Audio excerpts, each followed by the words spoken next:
latest and greatest life stories from people who are doing incredible disability advocacy work.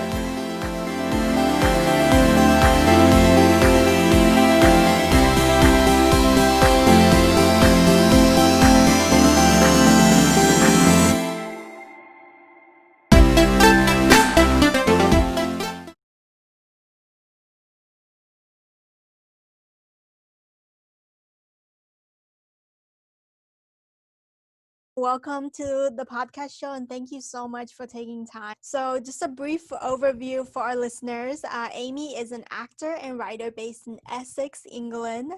She was born with spina bifida and uses a wheelchair. Amy is trained in musical theater at Mount View Academy of Theater Arts. So, I know you've been given the global pandemic and all that's been going on or not going on, how have you been occupying yourself in these last, I guess, 8 months? 8 months? Oh my goodness, yeah, it's been actually quite a while, hasn't it? Mm-hmm. I was quite lucky because I was working with the Royal Shakespeare Company before we went into lockdown, and I was scheduled to finish with them in June, obviously technically finished in March, but they kept us on. So we were doing little bits for the company from afar, like helping with homework online for students looking at Shakespeare. And we did a couple of online like digital plays and stuff like that. So that was really fun. And then I've managed to pick up a few bits of acting that has cropped up like from a distance all over Zoom. And I'm quite lucky because I feel like I timed it really well, but I decided to explore writing a bit more, which has come at a great time because I've suddenly got all this time to actually sit and write and get on with it. Yeah, this is a good time to write. I see it like a lots of people, not in my immediate circle, but I just see people that I follow all coming out with books after 6 months of being in hibernation. I definitely haven't got a book ready after 6 months. I'm definitely not there. Yeah. That's impressive. I know that is impressive. I'm not there either. So I want to get into the heart of what you do, what you love, your passion. I was wondering, given that you're in the field of performing arts and theater, and how do you think more opportunities could be created for people with disabilities looking to break into the theater, either with theater or TV shows or movies? I think with theatre, the big thing is physical access. And I'm speaking kind of from a wheelchair user's point of view. I don't know if I can speak on behalf of everyone else with disabilities, but Yeah, I'll I give know it a it's go. always so tricky. Yeah. I'm a manual wheelchair user too, so it's always tricky to speak on behalf of all people with Everyone. disabilities. It's quite a big pressure, isn't it? I think everyone expects you to have the answers. And I'm like, I barely had my answers figured out until like maybe a month ago. Um, but no, I think the big thing is access.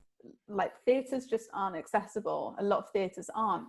And even the theatres that are, there are complications surrounding it. Like I just did a tour where we got to one venue and yes, it was accessible, but there wasn't an accessible toilet at the stage level. And to get to stage, you had to do a stair lift.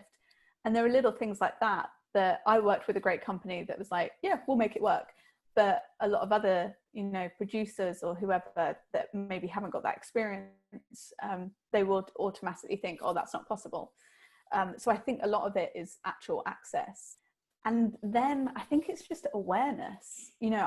For me, I didn't really think about captioning, having BSL interpretation and, oh my goodness, audio description. There's so many things really when you think about it. But I hadn't thought about that until I started working with people and, having friends who needed that to access art. So I think a lot of it is just awareness and trying to get it more mainstream. Because I mean, what we were just saying about, I feel like I've worked with quite a few people in that circle, but that's probably because I'm disabled that I'm in that circle and know those people. Other actors my age with similar experience who aren't disabled, they wouldn't necessarily have a clue. They might not have ever seen a deaf or disabled person on stage, which is kind of wild.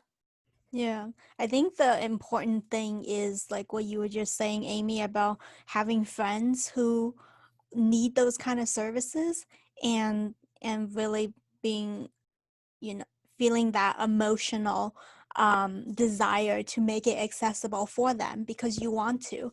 And I think that's really important. So that's one thing I learned from you and your channel that you started vlogging on, which I love, um, is the audio description, because I've been doing closed captions, but then when I saw yours, I was like, oh, why is she doing that? And so even, you know, even as a person with a disability, you're learning too, right? Just like you said, you learned when you started with your vlogging process as well, about how to make it more accessible for people with different needs, different types of disabilities, because very, very, very few videos will have that.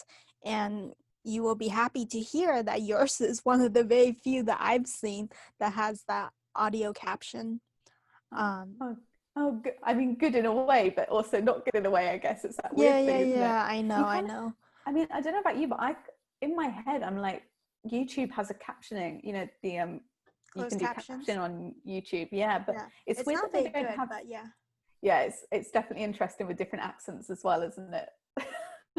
But surely it's something in the future that they would have another thing for audio description that you could layer on top of videos. It might not be ideal, but you can record post editing. I don't know, but yeah, hopefully it's something that will become more of the norm. It will just say what's on the screen and the hand gestures. Maybe, or something that you can record over your video and then people have the option of turning the audio description on. I On mean, and maybe there's something out there already. I don't know.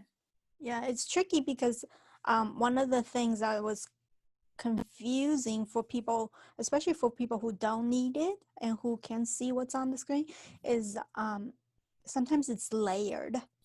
You know what I mean? Like someone's talking and then the audio caption is going on as well. So Yeah, overlaps a bit. yeah. So I am definitely a novice in this area, so I'm not giving advice. I'm just having a discussion with you. No, I mean, I'm the same as you, definitely a novice. And it's interesting because a few people said to me, they were like, oh, why are you talking on top of the talking? I was like, oh, that's trying to do audio description. Yeah.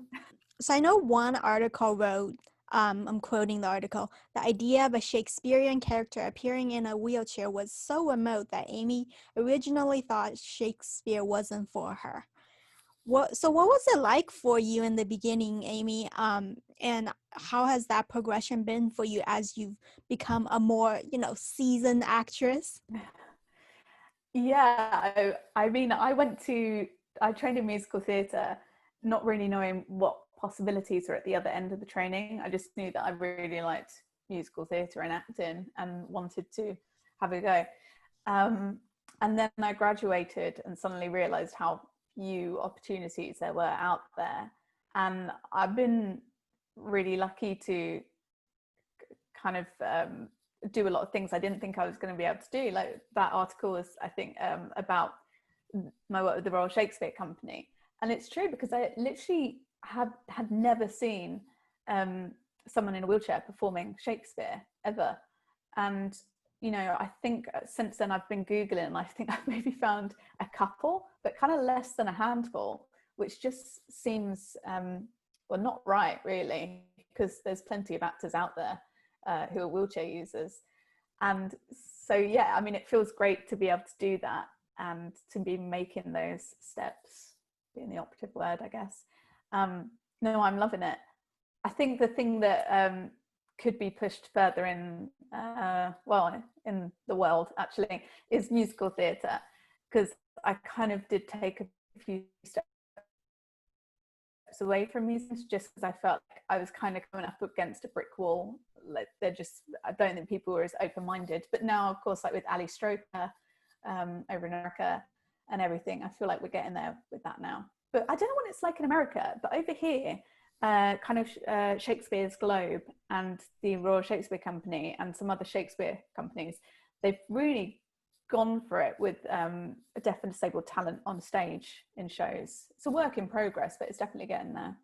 Yeah, for sure. And I think it's because of like persistent people like you, like Ali. I mean, I'm sure it was hard for her too in the beginning to, and discouraging, like how you feel about musicals, you know, trying to getting a break and really having an opportunity to do that. So moving on to more of disability advocacy focused questions, Amy, I was wondering for, you know, just for people who are able-bodied and don't really understand why it's important to have people with disabilities, actors and actresses, play those roles. Can you explain why true representation is important in the either in mainstream media or actually all platforms, all performing arts platforms? I think it kind of goes back to what we were saying earlier about, you know, when you have a friend or a loved one who is experiencing a certain side of life, your eyes kind of get open to that. Like, for instance, I have friends who never really thought about looking for accessible venues for a night out, or checking that a restaurant had an accessible toilet, or being aware that when we got somewhere with gravel, that it was going to be a bit of an issue to get in the door.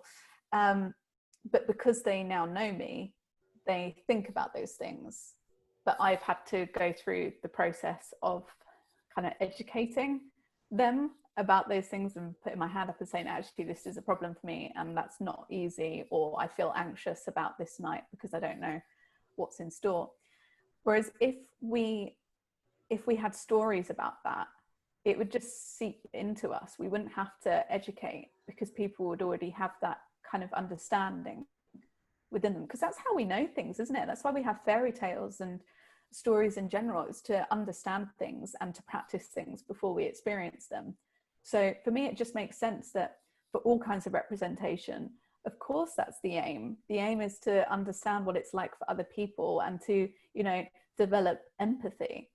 So it feels like such an obvious starting point for, you know, understanding other people and trying to be better humans. And like, I'm not saying that like I know everything. There's definitely there have been times when I've watched shows or films, TV shows, and I've gone, oh my gosh, yeah, of course.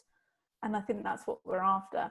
Also, the other side of that is sometimes bad representation